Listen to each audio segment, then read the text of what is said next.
نحمده ونصلي ونسلم على رسوله الكريم اما بعد فاعوذ بالله من الشيطان الرجيم بسم الله الرحمن الرحيم وإذ بوأنا لإبراهيم مكان البيت ألا تشرك بي شيئا وطهر بيتي للطائفين والقائمين والركع السجود۔ اور یاد کرو جب ہم نے ابراہیم کو اس گھر کا صحیح مقام بتا دیا اور حکم دیا کہ میرے ساتھ کسی کو شریک نہ کرو، اور میرے گھر کو طواف کرنے والوں اور قیام کرنے والوں اور رکوع سجدہ کرنے والوں کے لیے خوب صاف ستھرا رکھو۔ اس آیت کریمہ میں اللہ رب العالمین نے سب سے پہلی بات یہ ارشاد فرمائی کہ یاد کرو جب ہم نے ابراہیم کو اس گھر کا صحیح مقام بتا دیا۔ اس سے کیا مراد ہے؟ کعبہ معظمہ کی عمارت پہلے حضرت آدم علیہ السلام نے بنائی تھی، اور جب حضرت نوح علیہ السلام کی قوم پر جب طوفان آیا تھا تو اس وقت خانہ کعبہ کی جو عمارت تھی، جو بنیادیں تھیں جو حضرت آدم علیہ السلام نے بنائی تھی، وہ آسمان پر اٹھا لی گئی تھی۔ پھر جب حضرت ابراہیم علیہ السلام کا نبوت کا دور آیا تو اس وقت اللہ رب العالمین نے حضرت ابراہیم علیہ السلام کو خانہ کعبہ شریف کی عمارت کو دوبارہ تعمیر کرنے کا حکم دیا۔ اب خانہ کعبہ کی تعمیر کا حکم دیا تو اللہ تعالیٰ فرماتا ہے کہ ہم نے اس کا مقام بتانے کے لیے ان کو اس گھر کا صحیح مقام بتا دیا۔ تو کیسے بتایا؟ تو مفسرین نے لکھا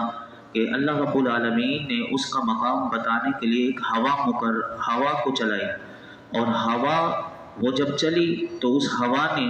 اس جگہ کو بالکل صاف کر دیا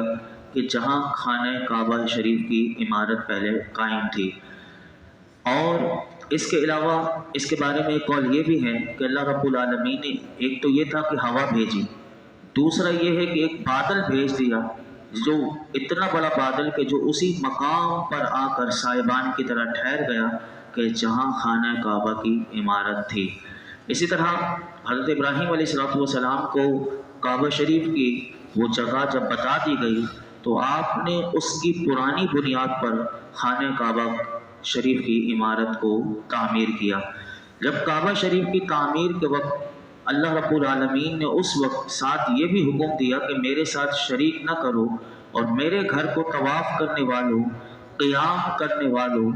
نماز پڑھنے والوں کے لیے شرک سے، بتوں سے اور ہر قسم کی نجاستوں سے خوب صاف ستھرا رکھو۔ یہاں پر ایک بات یاد رکھیے گا کہ انبیاء علیہ السلام ایک آن کے لیے بھی شرک نہیں کرتے، وہ تو شرک سے پاک، وہ گناہوں سے معصوم۔ اور اس آیت میں جو اللہ نے آپ سے یہ فرمایا کہ میرے ساتھ کسی کو شریک نہ کرو، تو اس سے مراد علماء نے لکھا کہ یہ مراد نہیں تھی کہ معاذ اللہ آپ شرک میں مبتلا تھے تو اللہ نے آپ کو شرک سے روکا، بلکہ اس سے مراد یہ ہے کہ علماء نے لکھا کہ اخلاص کے ساتھ اللہ کی عبادت کرنا، یا اس سے مراد یہ ہے کہ خانہ کعبہ شریف کی جب تعمیر ہو تو اس میں اللہ کی رضا کے علاوہ، حاصل کرنے کے علاوہ اور کوئی غرض شامل نہ ہو۔ اس سے مراد یہ ہے، اس آیت سے یہ بھی پتہ چلا کہ مسجد تعمیر کرنا، اسے صاف ستھرا رکھنا اور مسجد کو زینت کرنا حضرت ابراہیم علیہ السلام کی سنت اور اعلیٰ درجے کی یہ عبادت ہے۔ مسجد کو جو صاف ستھرا رکھتے ہیں، جو مسجد کی تعمیر کرتے ہیں، اس کے حوالے سے میں آپ کے سامنے حدیث مبارکہ رکھتا ہوں، سنیے۔ حضرت ابو قرصافہ رضی اللہ تعالیٰ عنہ سے روایت ہے کہ رسول اللہ صلی اللہ علیہ وسلم نے ارشاد فرمایا کہ مسجدیں تعمیر کرو اور ان سے کوڑا کرکٹ نکالو۔ جس نے اللہ کی رضا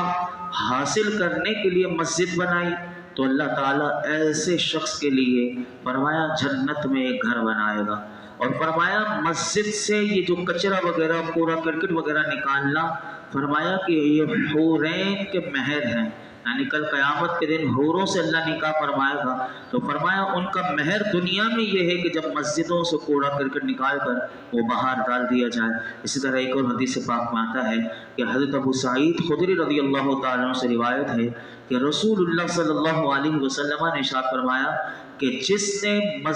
مسجد سے اذیت دینے والی چیز یعنی مٹی کنکر یہ نکالی تو ایسے کام کرنے والوں کے لیے میرے آقا فرماتے ہیں اللہ تعالیٰ اس کے لیے بھی جنت میں ایک گھر بنائے گا۔ اور اسی طرح ایک اور حدیث پاک میں حضرت عبداللہ بن عباس رضی اللہ عنہما فرماتے ہیں کہ ایک عورت اس زمانے میں حضور کے زمانے میں، اب آپ اندازہ لگائیں مسجد نبوی شریف کیسی ہوگی کہ جب اس زمانے میں وہ ایسی عالیشان تو نہیں لیکن جیسی آج عالیشان ہے پوری دنیا میں ایسی عالیشان نہیں، لیکن اس وقت بھی میرے آقا اس میں تھے تو اس سے زیادہ کیا عالیشان ہوگی۔ لیکن وہ مسجد نبوی شریف میں ایک عورت جو تھی وہ تنکے اٹھایا کرتی تھی مسجد نبوی شریف سے۔ میرے آقا علیہ السلام کو معلوم تھا کہ یہ عورت مسجد سے تنکے اٹھا کر مسجد کو صاف کرتی ہے، تو جب اس کا انتقال ہو گیا تو نبی اکرم صلی اللہ علیہ وسلم کو اسے دفن کرنے کی اطلاع نہ دی گئی۔ تو جب آپ کو پتہ چلا تو حضور نے ارشاد فرمایا جب تم میں سے کسی کا انتقال ہو جائے تو مجھے اطلاع دے دیا کرو۔ اور پھر حضور علیہ السلام اس عورت کی قبر شریف پر تشریف لے گئے اور وہاں پر میرے آقا نے اس کی قبر پر نماز پڑھی اور فرمایا کہ میں نے اسے جنت میں دیکھا ہے کیونکہ یہ مسجد سے تنکے اٹھایا کرتی تھی۔ اللہ اکبر۔ تو میرے آقا نے مقام بتایا کہ جو مسجد کو صاف ستھرا رکھنے والے ہیں ان کا کیا مقام۔ ہم اگر پرانے دور میں تھوڑا سا پیچھے جائیں تو یہ مسجد کے خدام نہیں رکھے جاتے تھے، ہر محلے والا ہی مسجد کی صفائی کیا کرتا تھا، لیکن آج اگر کوئی مسجد کی صفائی کر لے تو اس کو عجیب ایک نگاہ سے وہ سمجھتا ہے کہ میری یعنی یہ وہ کام ہے کہ جس کام کا نبی کو حکم دیا گیا حضرت ابراہیم علیہ السلام کو، یہ اتنا اہم کام ہے۔ تو مسجد میں اگر کوئی بھی اگر ہمیں بھی کوڑا کرکٹ وغیرہ نظر آئے تو ہمیں اٹھا کر وہ باہر کر دینا چاہیے۔ مسجدوں کو زیادہ سے زیادہ صاف ستھرا رکھنا چاہیے، نہ ہی ایسے کپڑے پہن کر آئیں، نہ ہی ایسا لباس ہو کہ ہمارے لباس میں سے بو آ رہی ہو اور وہ مسجد میں ہم آئیں تو نمازیوں کو بھی تکلیف ہو اور مسجد کو بھی اذیت ہو۔ حالانکہ مسجد سے اذیت دینے والی چیز حضور نے فرمایا کہ مٹی اور کنکر بھی اگر کوئی نکال دے تو اس کے لیے کتنا بڑا مقام ہے کہ اس کے لیے جنت میں گھر بنایا جائے گا۔ اب جو مسجد میں خود اذیت والے کام کرے، جو شور شرابہ کرے، مسجد میں آ کر وہ اپنی کوئی لڑائی یعنی کوئی جگہ کے لیے لڑتا ہے، کوئی بلند آواز سے باتیں کرتا ہے، تو یہ ساری وہ چیزیں ہیں کہ جو مسجد کو تکلیف دیتی ہیں اور مسجد کے تقدس کو پامال کرتی ہیں۔ ان تمام چیزوں سے ہمیں بچنا چاہیے۔ آگے ارشاد فرمایا وَأَذِّن فِي النَّاسِ بِالْحَجِّ يَأْتُوكَ رِجَالًا وَعَلَىٰ كُلِّ ضَامِرٍ يَأْتِينَ مِنْ كُلِّ فَجٍّ عَمِيقٍ لِيَشْهَدُوا مَنَافِعَ لَهُمْ وَيَذْكُرُوا اسْمَ اللَّهِ فِي أَيَّامٍ مَّعْلُومَاتٍ عَلَىٰ مَا رَزَقَهُم مِّن بَهِيمَةِ الْأَنْعَامِ فَكُلُوا مِنْهَا وَأَطْعِمُوا الْبَائِسَ الْفَقِيرَ۔ اور لوگوں میں حج کا عام اعلان کر دو، وہ تمہارے پاس پیدل اور ہر دبلی اونٹنی پر سوار ہو کر آئیں گے جو دور کی راہ سے آتی ہیں تاکہ وہ اپنے فوائد پر حاضر ہو جائیں اور معلوم دنوں میں اللہ کے نام کو یاد کریں، اس بات پر کہ اللہ نے انہیں بے زبان مویشیوں سے رزق دیا تو تم ان میں سے کھاؤ اور مصیبت زدہ کو بھی کھلاؤ۔ یہاں پر اللہ رب العالمین نے جب خانہ کعبہ شریف کی تعمیر ہو گئی تو حضرت ابراہیم علیہ السلام کو حکم دیا کہ اب آپ اعلان کیجئے کہ میرے گھر میں آنے کے لیے حج کے لیے لوگوں کو میرے گھر میں آنے کی دعوت دیجئے۔ چنانچہ مفسرین کہتے ہیں کہ حضرت ابراہیم علیہ السلام جبل ابو قبیس پر چڑھ کر آپ نے پورے جہان والے لوگوں کو ندا دی۔ اب دیکھیے کہ وہ آواز کیسے اللہ رب العالمین نے ہر ایک تک پہنچائی۔ تو آپ نے لوگوں کو ندا دی کہ بیت اللہ کا حج کرو۔ جن کی قسمت میں مفسرین کہتے ہیں کہ حج کرنا لکھا تھا، انہوں نے اپنے باپ کی پشتوں ماں کے پیٹوں سے اس وقت کہا لبیک اللہم لبیک، یعنی میں حاضر ہوں، اے اللہ میں حاضر ہوں اور حضرت حسن رضی اللہ تعالیٰ عنہ کا قول یہ ہے کہ اس آیت میں جو اذن فرمایا اس میں رسول اللہ صلی اللہ علیہ وسلم کو بھی خطاب ہے۔ چنانچہ حضور نے حجت الوداع کے موقع پر اعلان کر دیا اور ارشاد فرمایا، اے لوگو، اللہ نے تم پر حج فرض کیا تو تم حج کرو، اور فرمایا کہ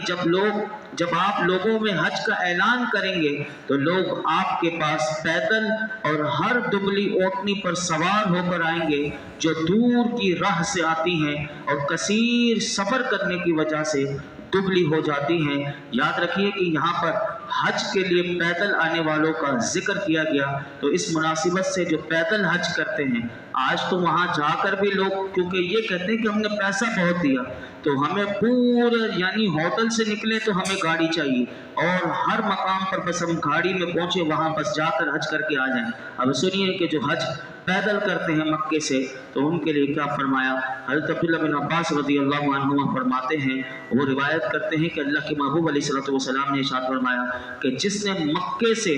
پیدل حج شروع کیا حتیٰ کہ حج مکمل کر کے وہ لوٹ آیا تو اللہ تعالیٰ اس کے ہر قدم کے بدلے 700 نیکیاں حرم کی نیکیوں میں لکھے گا۔ حضور سے سوال کیا گیا، یا رسول اللہ یہ حرم کی نیکیاں کیا ہیں؟ یعنی 700 نیکیاں حرم کی نیکیوں میں لکھے گا ہر قدم کے بدلے میں، تو یہ حرم کی نیکیاں کیا ہیں؟ تو میرے آقا علیہ الصلوۃ والسلام نے فرمایا کہ ہر نیکی کے بدلے 1,00,000 نیکیاں لکھے گا، کیونکہ حرم شریف میں ایک نیکی کی جائے تو وہ 1,00,000 نیکی کے برابر، تو گویا کہ 700 قدم پر آپ اندازہ لگا لیں کہ اس کو کیلکولیشن لاکھ سے کر دیجئے تو کتنا بن جاتا ہے کہ وہ کروڑوں میں چلا جاتا ہے۔ تو یہ اللہ رب العالمین وہ حج کرنے والوں کو ثواب عطا فرماتا ہے۔ اور اسی طرح حضرت عبداللہ بن عباس رضی اللہ عنہما سے روایت ہے کہ رسول اللہ صلی اللہ علیہ وسلم نے ارشاد فرمایا کہ سوار ہو کر